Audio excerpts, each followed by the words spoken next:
Hello students, today we are going to discuss the C2 cycle. After the dark reaction we have done C3 cycle in which we have studied that photosynthesis end product is fructose 6-phosphate. So वो हमारे पास बन गया और जिन plants में ये C3 cycle चलते हैं हम overall उनको generally एक नाम देते हैं C3 plants. But नेचर में आपको डार्क रिएक्शन सिर्फ एक टाइप का नहीं मिलता, means only C3 cycle is not there, you have C4 cycle as well as CAM pathway. So क्यों C4 साइकिल इवॉल्व हुआ नेचर में? So very first reason is the C2 cycle. C2 cycle is also known as photo respiration. So आज हम detail में photo respiration के बारे में पढ़ेंगे. कौन से प्लांट्स में ये होता है? फोटो रेस्पिरेशन और C2 cycle is same thing.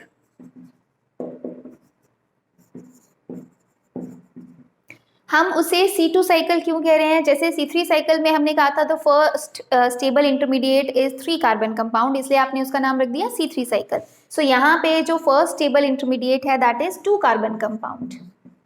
2 carbon compound first stable molecule है, इसलिए हम इसको C2 साइकिल कह देते हैं. It is also known as photo respiration. So नाम हमने स्पेशल फोटो रेस्पिरेशन दिया, that means it should be different from the respiration process. Usually respiration process में आपके पास जो गैशियस एक्सचेंज होता है वो कैसा होता है?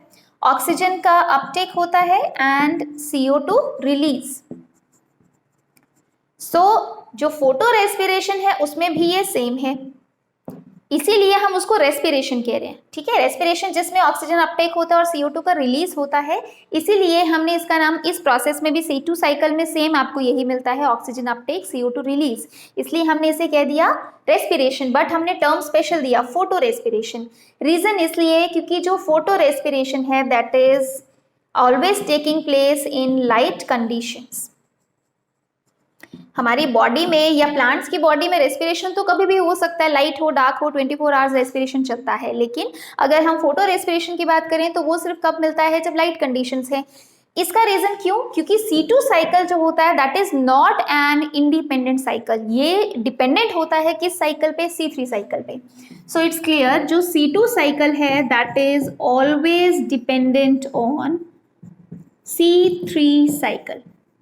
C3 साइकिल अगर हमसे पूछा जाए, C3 cycle is independent reaction, independent cycle, वो अपने आप से चल सकता है, उसको किसी और की जरूरत नहीं है.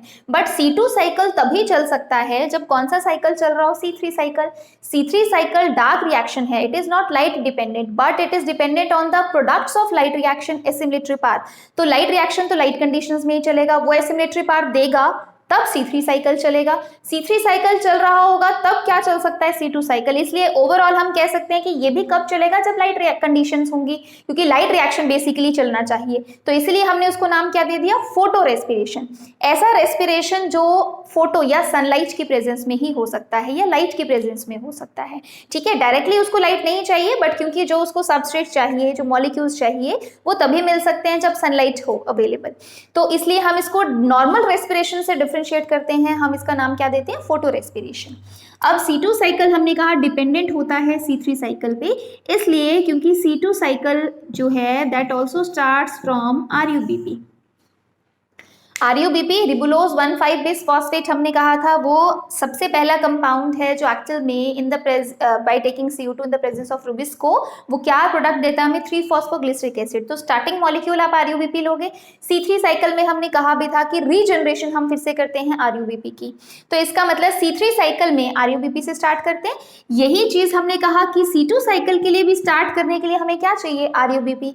RUBP रीजनरेट कौन से साइकिल में होगा? C3 साइकिल में. दैट्स वाई अगर C2 साइकिल चलाना है हमें RUBP चाहिए, तो हमें C3 साइकिल भी चाहिए जिससे RUBP रीजनरेट हो जाए. सो C2 साइकिल इसलिए डिपेंडेंट होता है किस पे? C3 साइकिल पे. अब हम क्लियर हैं कि RUBP मेन सबस्ट्रेट है जो C3 साइकिल में भी इन्वॉल्व है, C2 साइकिल में भी इन्वॉल्व है. सिंपल कंसेप्ट ये है कि अगर RUBP सबस्ट्रेट में आगे CO2 ऐड किया जाता है तो आपके पास C3 साइकिल चलेगा, लेकिन अगर RUBP में आगे ऑक्सीजन ऐड किया जाता है तो हमारे पास कौन सा साइकिल चलेगा? C2 cycle. So let's make a flow chart जो हमें दोनों के बीच में एक रिलेशन शो करेगा, कैसे आपके पास RUBP दोनों जगह इन्वॉल्व है. सो अगर सपोज हम RUBP ये सेंटर में ले रहे हैं जो मेन सबस्ट्रेट है जहाँ से स्टार्ट होता है, अगर C3 साइकिल चलता है तो वो क्या बनाता है? 3PGA, first stable compound. In the presence of CO2, basically CO2 लेके यहाँ रुबिस्को तो इन्वॉल्व है ही, 3 PGA वो बनाता है, और 3 PGA अगर हो रहा है तो इसका मतलब कार्बोक्सिलेशन स्टेप चल रहा है, एंड प्रोडक्ट बनेगा और अल्टीमेटली फिर से RUBP का रीजनरेशन होगा। यहाँ पे हम शो कर सकते हैं कि फ्रक्टोज 6 फॉस्फेट एंड प्रोडक्ट भी होता है, CO2 का अपटेक होता है यहाँ पे, और क्योंकि लाइट रिएक्शन है तो बेसिकली RUBP के साथ हम लाइट रिएक्शन एसोसिएटेड शो करते हैं, तो हम यहाँ शो कर सकते हैं कि ऑक्सीजन जो होगी वो बेसिकली इवॉल्व होगी कौन से रिएक्शन में, लाइट रिएक्शन में, जो फोटोसिंथेसिस का पार्ट है। ठीक है, अब हम अगर बात करें RUBP में अगर ऑक्सीजन का एडिशन हो जाता है, again in the presence of Rubisco oxygenation reaction अगर चलता है तो आपके पास ये रिएक्शन चलेगा सारा, उसमें फिर से 3 PGA रीजनरेट कर लिया जाएगा, फिर से 3 PGA जो कि C3 साइकिल में इन्वॉल्व हो सकता है, बट यहाँ पे साथ में हम शो करेंगे कि एक स्टेप ऐसा भी होगा जहाँ CO2 का रिलीज किया जाएगा। सो जो बेसिक फोटोसिंथेसिस प्रोसेस है उसमें हम ये मानते हैं कि ऑक्सीजन इवॉल्व होती है लाइट रिएक्शन से और CO2 फिक्स होती है डार्क रिएक्शन से, इसलिए ये फोटोसिंथेटिक गैसियस एक्सचेंज हम शो कर रहे हैं। अगर हम रेस्पिरेशन की बात करें तो रेस्पिरेशन में हमने पहले भी कहा ऑक्सीजन का अपटेक होता है, CO2 का रिलीज, तो इस C2 साइकिल में भी यही हो रहा है, ऑक्सीजन अपटेक और एक स्टेप में CO2 का रिलीज होता है, बट ये C2 साइकिल डिपेंडेंट होता है RUBP के लिए C3 साइकिल पे, और C3 साइकिल डिपेंडेंट होता है लाइट रिएक्शन पे, इसलिए हम इस प्रोसेस को फोटो रेस्पिरेशन कहते हैं। C2 साइकिल को हम और क्या टर्म दे रहे हैं, फोटो रेस्पिरेशन। एक चीज इंपॉर्टेंट क्या है, C2 साइकिल तभी चलेगा जब C3 चलेगा, और वो RUBP लेता है, यूज करता है और 3 PGA फिर से रीजनरेट कर लेता है, मतलब फिर से C3 साइकिल चलने के चांसेस होते हैं, तभी तो वो RUBP दोबारा से बना पाएगा। ये साइकिल दोनों आपस में इंटरकनेक्टेड हैं। C3 तो अकेला चल सकता है, it's an independent cycle, but C2 तभी चलेगा जब साथ में क्या चल रहा हो, C3 साइकिल चल रहा हो। अब RUBP अगर CO2 लेता है तो हम कहेंगे कौन सा स्टेप हुआ, कार्बोक्सिलेशन, C3 साइकिल चला। अगर RUBP ऑक्सीजन लेता है तो हम कहेंगे कौन सा रिएक्शन हुआ, ऑक्सीजनेशन, और फिर कौन सा साइकिल चलेगा, C2 साइकिल। एंड प्रोडक्ट आपको सिर्फ C3 साइकिल में मिला, यहाँ C2 साइकिल में कोई भी एंड प्रोडक्ट नहीं है। सो अब सबसे पहले तो हम ये साइकिल अंडरस्टैंड करेंगे, कौन कौन से रिएक्शंस हैं और कौन कौन सी ऑर्गेनेलीज इसमें इन्वॉल्व हैं। सो इन C2 साइकिल हमारे पास 3 ऑर्गेनेलीज हैं which are involved. First is chloroplast, chloroplast double membraned organelle है, ठीक है। सो सबसे पहले रिएक्शन तो क्लोरोप्लास्ट, क्योंकि स्ट्रोमा में ही C3 साइकिल चल रहा है तो वहीं से हम स्टार्ट करेंगे। क्लोरोप्लास्ट के बाद next organelle we can show peroxisomes, and third is mitochondria.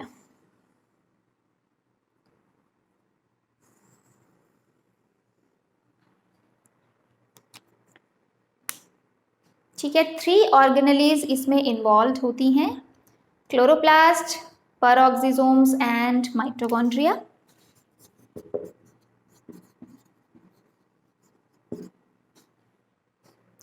So chloroplast stroma, अभी हम इसमें आपके जो ग्रेना और थैलेक्वाइड्स हैं हम वो शो नहीं कर रहे, हम जस्ट इसमें क्या शो कर रहे हैं कि इसमें हम सिर्फ स्ट्रोमा के रिएक्शन शो कर रहे हैं। C3 साइकिल चल रहा है तो C3 साइकिल का हमारे पास क्या प्रेजेंट है यहाँ पे, RUBP।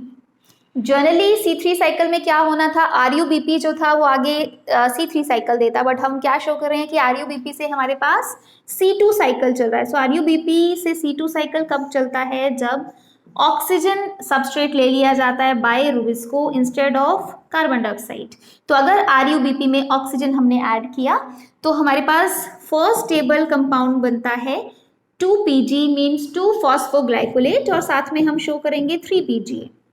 ठीक है, अब इसको अंडरस्टैंड करते हैं जैसे हमने C3 साइकिल में किया था कि आपके पास बैलेंस करना होता है हमें carbon and number of molecules. तो सिंपली क्या है, यहाँ पे आपके पास RUBP दिया है, रिएक्शन कैसे हुआ, RUBP it's a 5 carbon compound, उसमें ऑक्सीजन प्लस किया, तो अब सबस्ट्रेट साइज कितने कार्बन हो गए मेरे पास, 5, इसमें कोई कार्बन नहीं है, ये स्प्लिट हो गया और उसने एक 2 कार्बन कंपाउंड बना लिया और एक 3 कार्बन, ऑब्वियसली 5 कार्बन स्प्लिट होकर 2 + 3 हम शो कर सकते हैं। तो अगर 1 मॉलिक्यूल इसका बन रहा है तो 1 1 इनका बनेगा। 2 कार्बन कंपाउंड जो है that is 2PG, 2PG means 2 phosphoglycolate. ठीक है, फर्स्ट स्टेबल कंपाउंड हम मानते हैं 2-फॉस्फोग्लाइकोलेट, तभी आपने इसको C2 साइकिल कहा है। और 3PGA तो वही है जो हमने C3 साइकिल में भी कहा था, 3PGA इज 3-फॉस्फोग्लिसरिक एसिड।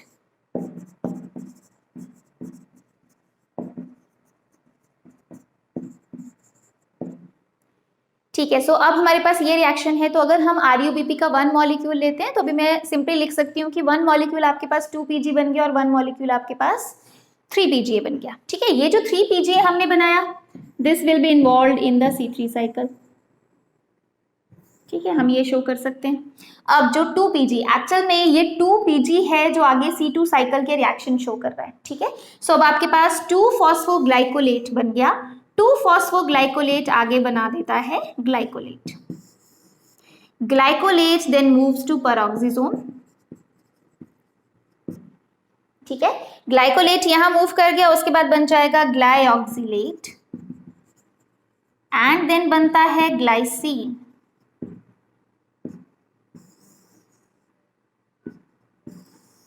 सो आपके पास पेरोक्सिसोम्स में बेसिकली क्या बन रहा है, ग्लाइकोलेट मूव कर रहा है, उसके बाद हमारे पास अल्टीमेटली बनेगा ग्लाइऑक्सिलेट, ग्लाइऑक्सिलेट से नेक्स्ट क्या बन जाएगा, ग्लाइसिन।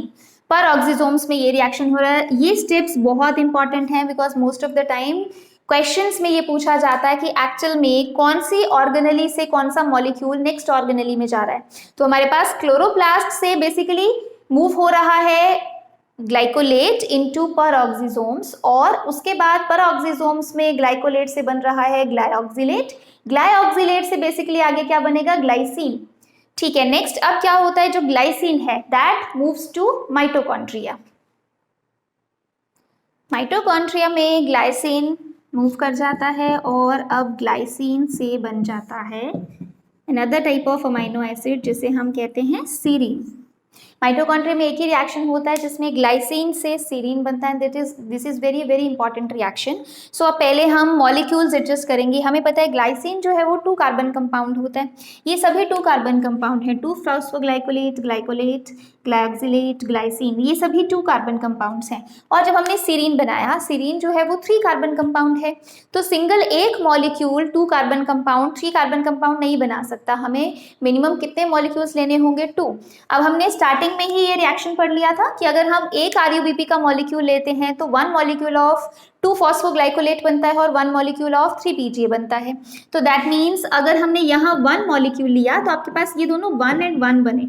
अब हमें रिएक्शन में अभी तक तो कोई फर्क नहीं पड़ा, लेकिन यहाँ पे हमें मिनिमम 2 मॉलिक्यूल्स चाहिए ग्लाइसिन की, तो हम बैलेंस्ड इक्वेशन में ये कह सकते हैं कि हम स्टार्ट कितने से कर रहे हैं, 2 molecules of RUBP, then 2 molecules of phosphoglycolate बनेंगे, 2 मॉलिक्यूल्स ऑफ ग्लाइकोलेट जो मूव कर जाएंगे पेरोक्सिसोम्स में, देन 2 मॉलिक्यूल्स ऑफ ग्लाइऑक्सिलेट बन जाएगा, 2 मॉलिक्यूल्स ऑफ ग्लाइसिन बन जाएगा।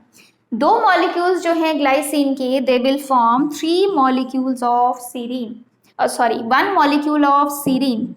क्यों? क्योंकि आपके पास 2 मॉलिक्यूल्स हैं ग्लाइसिन के, इसका मतलब टोटल कार्बन कितने हो गए आपके पास, 4। देखो ग्लाइसिन क्योंकि एक 2 कार्बन कंपाउंड है, अगर मैंने 2 मॉलिक्यूल्स इसके ले लिए तो टोटल सबस्ट्रेट साइड मेरे पास कितने कार्बन हो गए, 4। और मैंने प्रोडक्ट साइड में सीरीन बनाया है जो कि कितने कार्बन कंपाउंड है, 3 कार्बन, मतलब 4 कार्बन से आपके पास 3 कार्बन कंपाउंड बन रहा है, तो 1 कार्बन का कहीं लॉस हो रहा है, that loss is in the form of CO2। Mitochondria का जो ये स्टेप होता है उसमें ग्लाइसिन से सीरीन बनता है और साथ में हम CO2 का लॉस शो करते हैं। तो यहाँ पे क्योंकि ग्लाइसिन से CO2 निकल रहा है इसलिए हम इस एंजाइम जो है that is glycine decarboxylase, very important enzyme. यहाँ पे CO2 का रिलीज होता है साथ में NH3 पॉजिटिव और NH4 पॉजिटिव हम शो कर सकते हैं, अमोनियम आइंस बनते हैं साथ में। अब जो अमोनियम आयंस होते हैं हमने पहले नाइट्रोजन मेटाबॉलिज्म में किया है, दे आर वेरी टॉक्सिक, सो उनको आगे यूटिलाइज करना पड़ता है। हम ये शो कर सकते हैं कि इस स्टेप में जो NH3 positive NH4 positive ammonium ions बनते हैं, क्योंकि उनको यूटिलाइज करना पड़ता है आगे, तो यहाँ पे ATP यूज किया जाता है। इसके डिफरेंट रिएक्शंस के लिए आगे ATP यूज किया जाता है, क्योंकि सिंथेटेज एंजाइम भी हो सकते हैं कई इन्वॉल्व, वो ATP यूज करते हैं। तो अमोनियम आयंस को आगे, क्योंकि ये टॉक्सिक है, अगर ये रिएक्शन चलता जाएगा तो अमोनियम आयंस अक्यूमुलेट होते जाएंगे तो डैमेज हो जाएगा सेल को, इसलिए अमोनियम आयंस को कहीं ना कहीं यूज करना पड़ता है और उन रिएक्शंस में ATP का यूज होता है। देन अब ग्लाइसिन से सीरीन बन गया, यहाँ पे 3 कार्बन कंपाउंड बन गया, पर आपके पास मॉलिक्यूल तो एक ही रहा क्योंकि आपने टोटल 4 कार्बन थे उसमें से 3 कार्बन कंपाउंड बना दिया और 1 का लॉस शो कर दिया in the form of CO2। This reaction is very important, most of the time questions में ये आ सकता है कि फोटो रेस्पिरेशन में, रेस्पिरेशन अगर ये है, ऑक्सीजन का अपटेक कहाँ होता है, वो फर्स्ट स्टेप है जहां रुबिस्को ऑक्सीजन का अपटेक करता है, और CO2 का रिलीज कहाँ होता है, CO2 का रिलीज होता है माइटोकॉन्ड्रिया में जाके, जब ग्लाइसिन से क्या बनता है, सीरीन। अब नेक्स्ट स्टेप में क्या होता है, जो सीरीन है, जो सीरीन हमारे पास माइटोकॉन्ड्रिया में बन गया, that will move to peroxisomes. एक ही मॉलिक्यूल अब हमारे पास है, यहाँ हमने 2 से स्टार्ट किया था पर सीरीन का हमारे पास एक ही मॉलिक्यूल है, देन आगे वो बना देता है hydroxy pyruvate, this will form glycerate. हम इसको हाइड्रोक्सी पाइरुवेट या हाइड्रोक्सी पाइरुविक एसिड भी कह सकते हैं, लाइकवाइज ग्लिसरेट को हम ग्लिसरिक एसिड भी कह सकते हैं। आपके पास यहाँ ग्लिसरेट आ जाएगा, this glycerate will use ATP and it will form 3-phosphoglycerate या 3-phosphoglyceric acid भी हम कह सकते हैं, 3-PGA। This 3-PGA will also be involved in the C3 cycle। ठीक है, तो अब हम एक चीज तो क्लियर है, RUBP से अगर C2 साइकिल स्टार्ट भी हुआ तो उसने सारा का सारा 2PG नहीं बनाया, उसने 3PGA भी बनाया, क्योंकि साथ साथ हमें C3 साइकिल भी चलाना है। C3 साइकिल चलेगा तभी तो RUBP रीजनरेट हो पाएगा।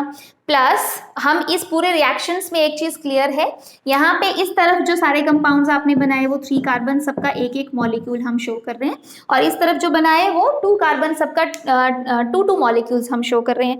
तो एक तरह से C2 साइकिल के लिए आपको 3 ऑर्गेनेलीज की जरूरत है। 3 ऑर्गेनेलीज कौन कौन सी हैं, क्लोरोप्लास्ट, पेरोक्सिसोम एंड माइटोकॉन्ड्रिया। जिस भी सेल में C2 साइकिल, क्योंकि ये क्लोरोप्लास्ट जो हैं वो बंडल शीथ सेल या मेसोफिल सेल्स के होंगे, हम जो भी C3 साइकिल C3 प्लांट्स की बात कर रहे हैं तो उसमें जो डार्क रिएक्शन है वो कहाँ चल रहा है, क्लोरोप्लास्ट में। और कौन से प्रोड्यूसिंग सेल्स होते हैं, बंडल शीथ सेल्स या फिर मेसोफिल सेल्स, तो उन्हीं सेल्स के क्लोरोप्लास्ट में इतना रिएक्शन होगा, वहीं पे जो माइटोकॉन्ड्रिया होंगे उनमें ये रिएक्शन होगा, वहीं पे जो पेरोक्सिसोम्स होंगे वहां पे ये रिएक्शन चलेगा। अब C2 साइकिल का सिग्निफिकेंस क्या है, साइकिल तो हमने देख लिया, ये भी चीज क्लियर है कि वो C3 पे डिपेंडेंट है, इसलिए वो 3PGA को रीजनरेट भी कर रहा है सो दैट C3 साइकिल फिर से चलता रहे। और ये भी क्लियर हो गया कि इसमें रेस्पिरेशन की तरह ऑक्सीजन जो है अपटेक होता है और CO2 का क्या होता है, रिलीज होता है। नाउ इट्स क्लियर कि रुबिस्को की 2 रिएक्शंस हम स्टडी कर सकते हैं। सो नेचर में C2 साइकिल क्यों मिलेगा, कंडीशंस क्या हैं जिस वजह से हमें C2 साइकिल मिलता है, कंडीशंस फॉर फोटो रेस्पिरेशन और C2 साइकिल। बेसिकली हम 3 कंडीशंस लेते हैं। पहला कंडीशन तो ये है क्यों आपको मिलता है, क्योंकि रुबिस्को की काइनेटिक प्रॉपर्टीज ऐसी हैं। Kinetic properties means Rubisco can show 2 types of reactions, one is carboxylation, active site उसकी एक ही है, मतलब एक एक्टिव साइट पे या तो कार्बोक्सिलेशन स्टेप होगा या फिर ऑक्सीजनेशन स्टेप होगा। अगर तो वो कार्बोक्सिलेशन शो करता है दैट मीन्स कौन सा साइकिल चलेगा, C3 साइकिल। बट अगर वो ऑक्सीजनेशन शो करता है तो कौन सा साइकिल चलेगा, C2 साइकिल। ठीक है, सो अब रुबिस्को की काइनेटिक प्रॉपर्टी की वजह से हमें फोटो रेस्पिरेशन मिलने के चांसेस हैं, क्योंकि काइनेटिक प्रॉपर्टीज में 2 रिएक्शंस की पॉसिबिलिटी है। अगर सपोज वो ऑक्सीजनेशन शो ही नहीं करता तो C2 साइकिल हमें कभी नहीं मिलता। तो पहला तो हम ये कह सकते हैं कि रुबिस्को की काइनेटिक प्रॉपर्टीज ऐसी हैं कि वो कार्बोक्सिलेशन भी शो कर सकता है, वो ऑक्सीजनेशन भी शो कर सकता है। जो वो रिएक्शन शो करेगा उसके बेसिस पे आपको वो नेक्स्ट साइकिल मिलेगा। Second thing we can say balance. अब एटमॉस्फेयर की बात कर सकते हैं, balance between oxygen and CO2 concentration in air. जहां पे प्लांट्स ग्रो कर रहे हैं उसके आसपास ऑक्सीजन और CO2 का बैलेंस कैसा है, मींस ये देखा गया है कि अगर रुबिस्को को आप सेम अमाउंट भी देते हो, सेम CO2 और सेम ऑक्सीजन भी प्रेजेंट हो अगर एटमॉस्फेयर में, तब भी उसकी ज़्यादा हाई एफिनिटी रहती है किसके लिए, CO2 के लिए। मतलब उसका प्रेफरेबल सबस्ट्रेट तो हमेशा CO2 ही रहेगा। बट अगर सपोज बैलेंस नेचर में इस तरह से हो जाता है दैट CO2 डिक्रीजेस या ऑक्सीजन इंक्रीजेस, तो ऑब्वियसली हम ये कह सकते हैं कि अवेलेबिलिटी सबस्ट्रेट की चेंज हो जाएगी। ऑब्वियसली कोई भी एंजाइम है उसके पास जो सबस्ट्रेट अवेलेबल होता है ज़्यादा, उसके साथ रिएक्शन के चांसेस अपने आप बढ़ जाते हैं। तो अगर नेचर में इस तरह का बैलेंस हो जाता है कि CO2 कम हो जाता है, ऑक्सीजन बढ़ जाता है, तब भी चांसेस हैं कि हम कह सकते हैं कि रुबिस्को है वो ज़्यादा ऑक्सीजन ले लेगा, और ऑक्सीजन लेगा तो वो फोटो रेस्पिरेशन शो करेगा। थर्ड फैक्टर हम जो ले सकते हैं that is temperature, that is very important, क्योंकि ये देखा गया है कि अगर टेम्परेचर हाई होता है, रुबिस्को पे जो फर्क पड़ता है वो हाई टेम्परेचर का, अगर टेम्परेचर हाई होता है किसी भी एंजाइम के लिए हम बात कर ले, तो हाई टेम्परेचर जब तक उसकी ऑप्टिमम एक्टिविटी जिस टेम्परेचर पे होती है, ऑप्टिमम का मतलब बेस्ट एक्टिविटी, सपोज मैं कहती हूँ 20 डिग्री सेल्सियस पे किसी एंजाइम की बेस्ट एक्टिविटी है, तो आप 20 से 25 कर दोगे, धीरे धीरे हो सकता है उसकी एक्टिविटी जो है वो इंक्रीज कर जाए क्योंकि कोलिजन इंक्रीज कर जाता है। बट अब आप टेम्परेचर बढ़ाते ही जाओगे तो जो एंजाइम होता है उसकी फोल्डिंग इफेक्ट होती जाती है। पहले तो हम कहेंगे कि एंजाइम की स्पेसिफिसिटी लूज होती जाती है। स्पेसिफिसिटी का मतलब कि जो सबस्ट्रेट उसका प्रेफर्ड चॉइस था, हो सकता है कि वो उसको पहचान ना पाए, वो उसकी जगह जो और सबस्ट्रेट अवेलेबल होता है वो उसको ले सकता है। स्पेसिफिक होना मतलब होता है कि अगर मैं एक एंजाइम हूं तो मुझे पता है कि मुझे इसी सबस्ट्रेट के साथ जाके रिएक्शन देना है, लेकिन अगर मैं स्पेसिफिक नहीं हूं तो दैट मीन्स अगर वो सबस्ट्रेट अवेलेबल नहीं है, उसके जैसा कोई और है, तो मैं उसके साथ भी रिएक्शन दे सकता हूं। ठीक है, तो एंजाइम की स्पेसिफिसिटी लूज हो जाती है हाई टेम्परेचर पे। सो टेम्परेचर अगर हाई है तो पहला फैक्टर तो हम ये कह देंगे that Rubisco will lose its specificity. और स्पेसिफिसिटी क्या थी उसकी कि वो ज्यादा से ज्यादा रिएक्ट करता था किसके साथ, CO2 के साथ, लेकिन अब उसकी स्पेसिफिसिटी नहीं रही ज्यादा, तो वो CO2 को छोड़ के अगर ऑक्सीजन भी मिलता है तो उसको भी ले लेगा, तो इसलिए चांसेस एक फोटो रेस्पिरेशन के बढ़ गए।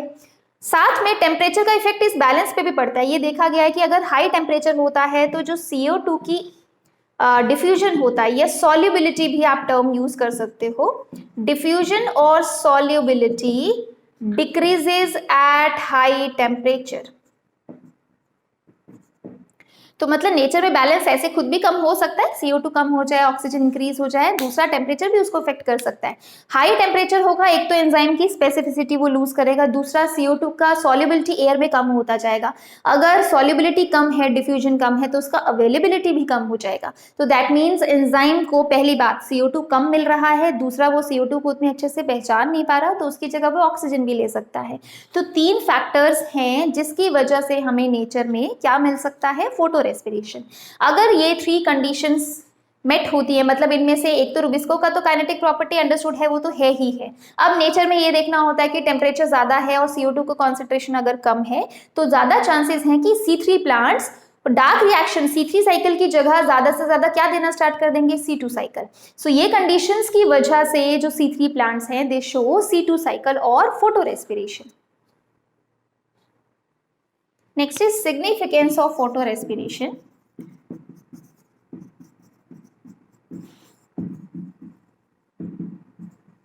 हम इसे ये भी समझ सकते हैं कि प्रॉस एंड कॉन्स क्या हैं, सिग्निफिकेंस क्या है, ड्रॉबैक क्या है, वो हमें अंडरस्टैंड करना है। तो फोटो रेस्पिरेशन जो अभी हमने साइकिल किया जिसमें आपके पास 3 ऑर्गेनेलीज इन्वॉल्व थी, अगर हम उसमें ही देखें तो कुछ इंपॉर्टेंट कंक्लूजन्स हम दे सकते हैं उसके बेसिस पे।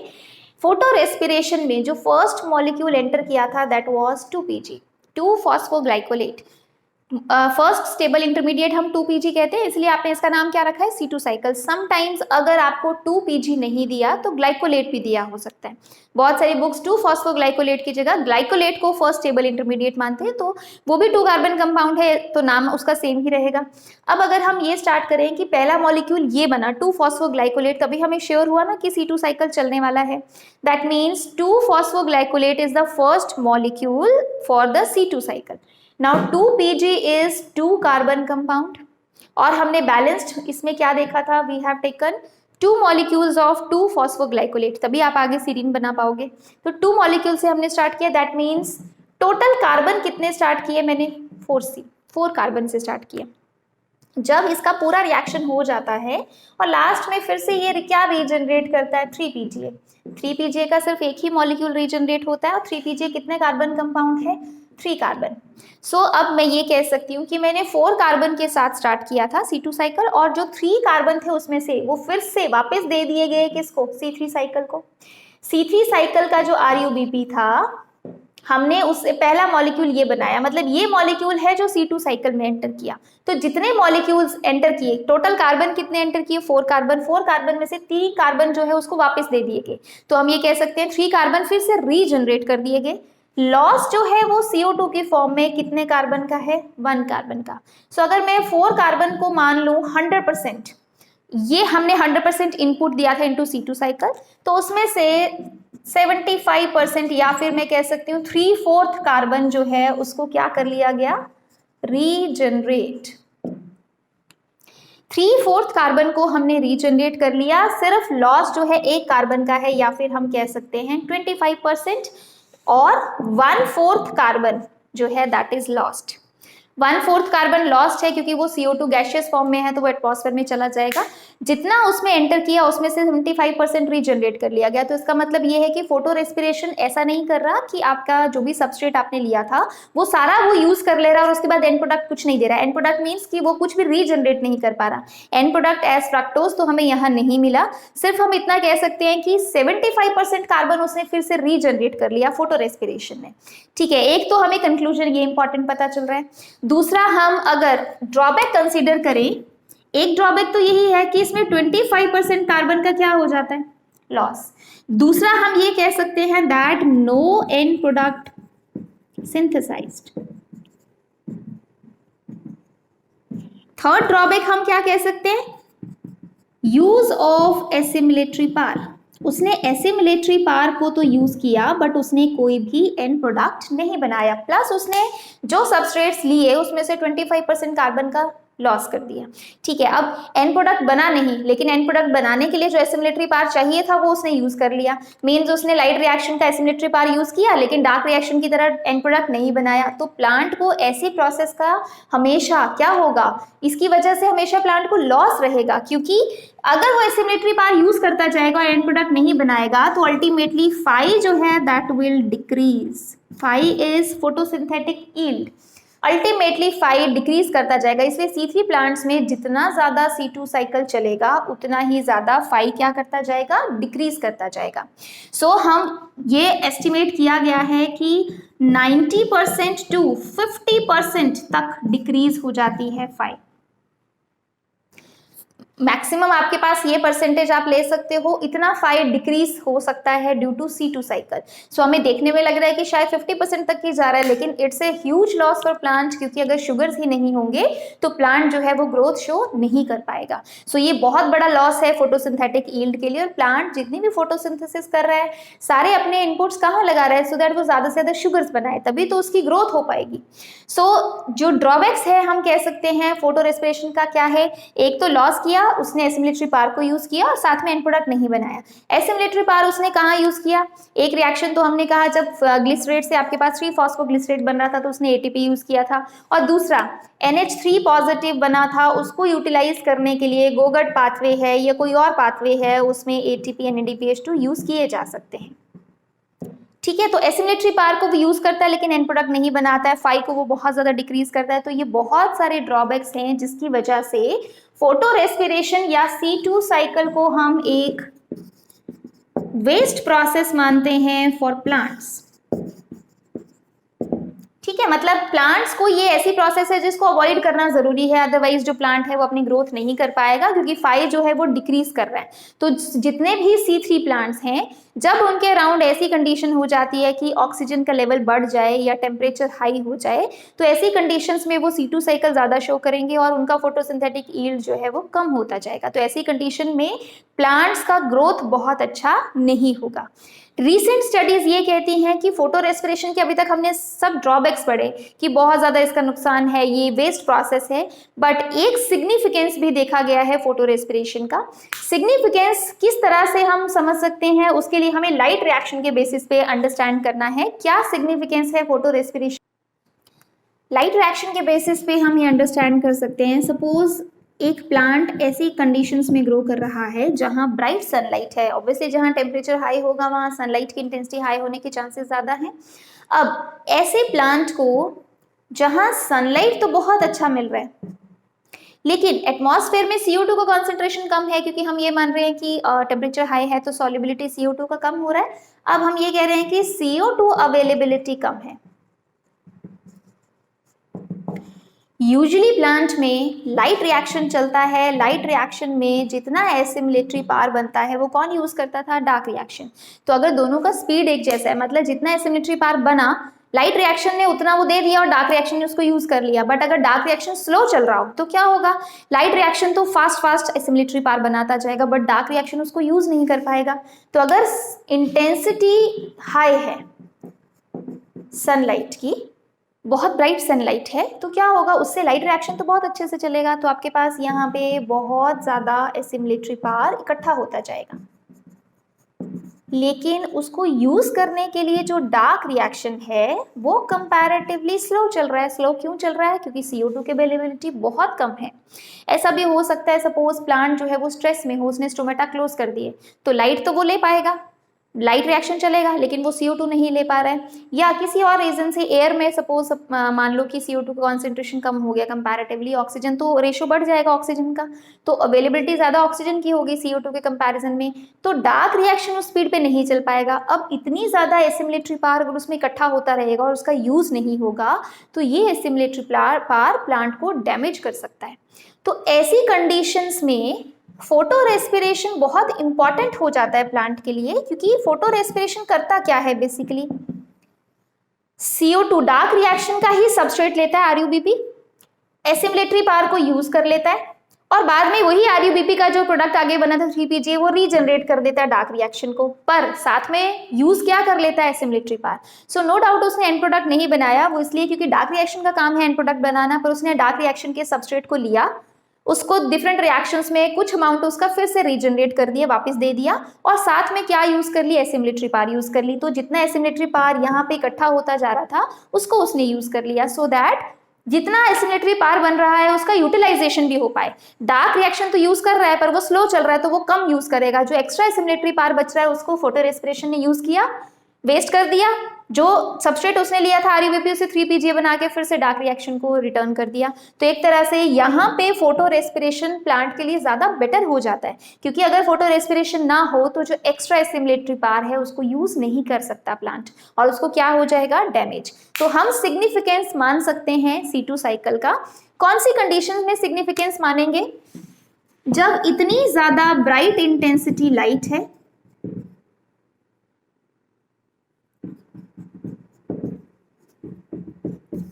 जिसकी वजह से एसिमिलेटरी पावर जो है वो एक्स्ट्रा है, लेकिन डार्क रिएक्शन का स्पीड उसके बराबर नहीं है। तो अगर जो एक्स्ट्रा अमाउंट ऑफ एनर्जी है उसको यूज करना है तो फोटो रेस्पिरेशन बहुत अच्छा प्रोसेस बन जाता है।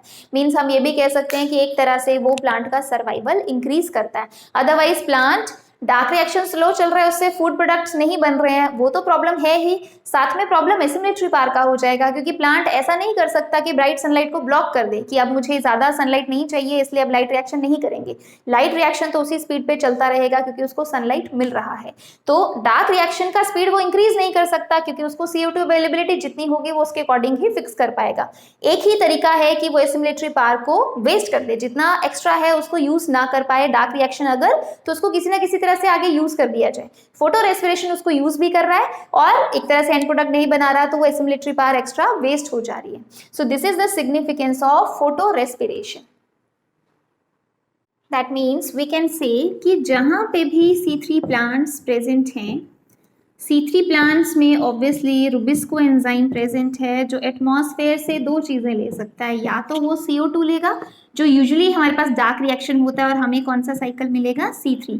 बट रुबिस्को की सेम एक ही एक्टिव साइट है, एक्टिव साइट पे या तो वो क्या ले सकता है? CO2, या फिर और हम कहेंगे ये हमेशा याद रखना कि एक्टिव साइट एक ही है लेकिन दो टाइप के रिएक्शंस वो शो कर सकता है। अब अगर वो ऑक्सीजन लेता है तो हमने शो कर दिया C2 साइकिल बनेगा। अगर C3 साइकिल चलता है तो ऑब्वियसली फाई जो है वो इंक्रीज करता है, फोटोसिंथेटिक यील्ड बढ़ेगी क्योंकि फ्रक्टोज 6 फॉस्फेट बनेगा।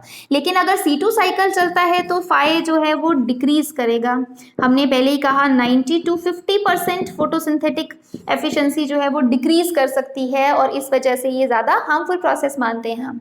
C3 प्लांट्स कब ये शो करेंगे C2 साइकिल? जब हमने कहा कंडीशंस कैसी हैं, हम इसको कह सकते हैं हाई टेम्परेचर, कई बार कहा जाता है ड्राई कंडीशंस। ठीक है, हाई टेम्परेचर मींस आप इसको हॉट ड्राई क्लाइमेट या कंडीशंस कह सकते हो। तो अगर तो नॉर्मल कंडीशंस हैं, नॉर्मल कंडीशंस में C3 प्लांट्स में C3 साइकिल चलेगा। अगर मैं शो कर रही हूँ नॉर्मल कंडीशंस, नॉर्मल कंडीशंस में यही चलेगा। लेकिन अगर हॉट ड्राई क्लाइमेट है, पानी की भी डेफिशिएंसी है, टेम्परेचर बहुत ज़्यादा हाई है, तो सनलाइट ब्राइट सनलाइट होगी और वहाँ पे CO2 की सॉल्युबिलिटी कम होगी एटमॉस्फेयर में, तो ऑक्सीजन जो है वो कम्पीट करेगा। हम ये चीज़ याद रखना कि हम ऑक्सीजन को एज कॉम्पिटिटिव इनहिबिटर ले रहे हैं of CO2 for Rubisco. Competitive inhibitor उसे कहा जाता है जो सेम साइट पे एक्ट कर सकता है, तो दोनों ऑक्सीजन और CO2 कम्पीट कर सकते हैं। तो हमने ये कहा कि अगर दोनों इक्वल भी होते हैं तो रुबिस्को की एफिनिटी CO2 के लिए हमेशा ज़्यादा होती है, 80 टाइम्स वी कैन से ज़्यादा होती है। लेकिन अगर CO2 डिक्रीज करता जाता है, अवेलेबिलिटी उसकी कम होती जाती है, तो बेसिकली मैं कह सकती हूँ CO2 टू ऑक्सीजन रेशियो जो है वो चेंज हो जाएगा। और ये रेशियो जब चेंज हो जाएगा, मतलब ये रेशियो जब डिक्रीज करता जाएगा, डिक्रीज का मतलब क्या है, जब CO2 कम होगा ऑक्सीजन ज़्यादा होगा, तो ऑब्वियसली चांसेस हैं कि C3 प्लांट्स क्या शो करेंगे, C2 साइकिल।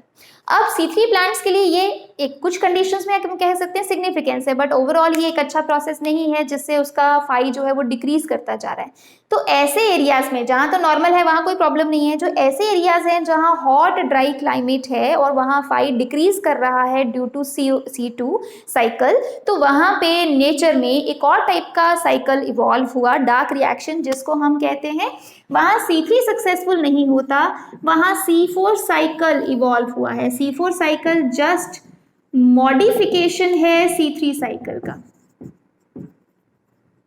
ठीक है, तो हॉट ड्राई क्लाइमेट में ज्यादा सक्सेसफुल, ज्यादा बेटर कौन सा साइकिल रहेगा, फिर C4 साइकिल। तो ये चीज याद रखना है कि C3 प्लांट्स की जगह, C3 साइकिल की जगह नेचर में C4 साइकिल क्यों आया, just to avoid this photorespiration, क्योंकि ये बेसिकली फाई को क्या करता है, डिक्रीज करता है। तो जहां नॉर्मल कंडीशंस हैं, जहां CO2 का नॉर्मल अपटेक है और C3 साइकिल चल रहा है, वहां पे C2 साइकिल नहीं चलेगा, तो वहां हमें C4 साइकिल की जरूरत नहीं है। C4 साइकिल कहाँ चाहिए, जहां हॉट ड्राई क्लाइमेट है, या हम कहेंगे C2 साइकिल बहुत ज्यादा चल रहा है, फाई डिक्रीज करता जा रहा है, तो वहां पे फोटो रेस्पिरेशन को अवॉइड करने के लिए C3 साइकिल की जगह कौन सा साइकिल आएगा, C4 cycle. So in the next lecture we will study C4 cycle.